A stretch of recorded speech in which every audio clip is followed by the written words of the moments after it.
All right, hey everybody, thanks for joining us. We are at Barrett-Jackson setup. Today is Wednesday, and Barrett-Jackson is one of the most incredible auctions, shows, experiences that you could ever imagine.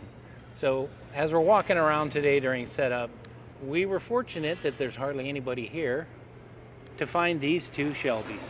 Now, everybody knows about Shelbys, but let me tell you what the differences are between the standard street Shelby and the Hertz car rental Shelby. Now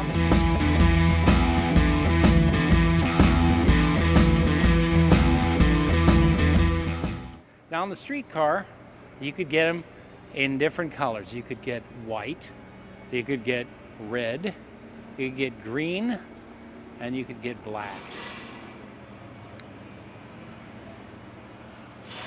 Now, all of them were optional with the Le Mans stripes.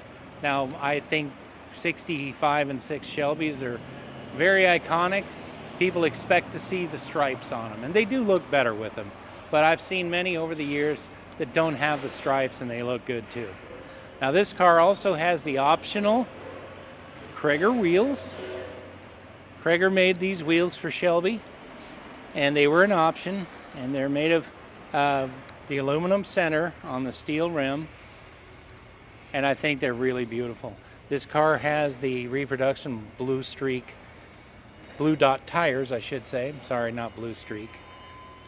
And this car has the competition exhaust too. You can see it comes out in front of the rear wheels, which was also an option.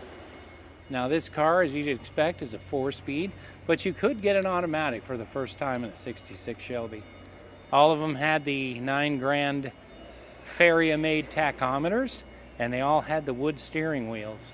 Now this car here has the glove box signed by Mr. Shelby himself, which to me increases the value and interest on these cars.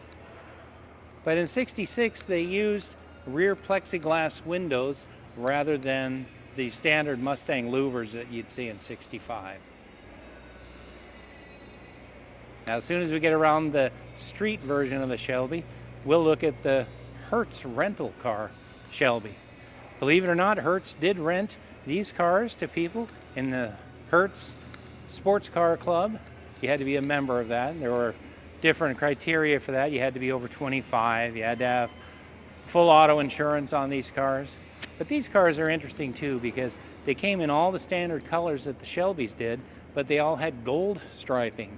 That's what Hertz specified. In the side stripe, you'll see the H after the GT350. That stands for Hertz.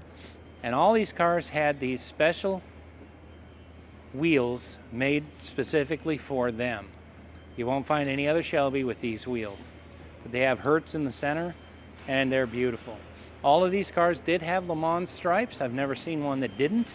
So maybe they did make some at one point, but I haven't seen one in the last 40 years. So if you know for sure, tell us in the comments.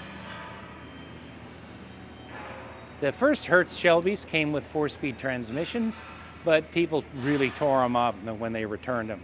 So it was decided that after the first 50 or 60 cars that they would all be automatic. So these have the high performance C4 that they used in other Mustangs of the time. This car here has its blue streak tires, which I believe are also correct. But this car just looks beautiful in black and gold. And when most people think of a Hertz Shelby, they think of this color combination. But I used to own a green with gold stripe GT350-H way back in the late 80s. So they did come in other colors. Now fortunately, these cars are very well documented through the Shelby American Automobile Club. So it's always easy to find what colors they came in, where they were sold after they were decommissioned out of service with Hertz, and other interesting things about them. Now, it's said that a lot of people would rent these cars, and they would take them back to their garage, pull the 289 hypo out of them, and put a standard 289 in. I'm sure that did happen. But this car is a beautiful example of a Hertz Shelby. Now, Hertz did again rent Shelbys in 69, and then throughout the 90s and 2000s, they intermittently would rent Shelbys to their customers. Now, one thing I never understood about these cars, they use this Talbot made in England rear view mirror on the outside, and where they placed it seemed to be kind of precarious, because I don't really see how you could open the vent window all the way out and not hit the mirror. So maybe they should have put them up just a little bit, but I think that is the correct placement for a Hertz Shelby and for a GT350 and 60. These are some of my bucket list cars. If I could have one car, it would be a 65 or 6 GT350. Now, for many years, collectors did not really recognize the Hertz cars as legitimate Shelbys. They always lagged in price to their GT350 counterparts. But over the past, I'd say 15 years or so, they did come up to equal the value of the street cars, which is good. I mean, they're still Shelbys.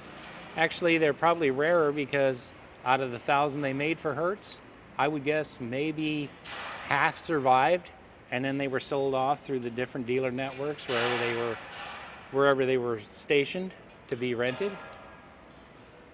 But these cars are just incredible, and the whole history of Carroll Shelby and how he took the Mustang and made these cars out of them, the legends they are today.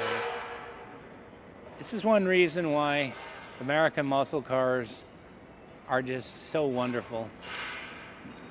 They all have history. They all have unique people and personalities that built them and brought them to market. The people that bought them didn't like boring main transportation. They wanted this. It's just incredible. So thanks for joining me on this look at the 66 Mustang GT350 and the GT350H Hertz Edition.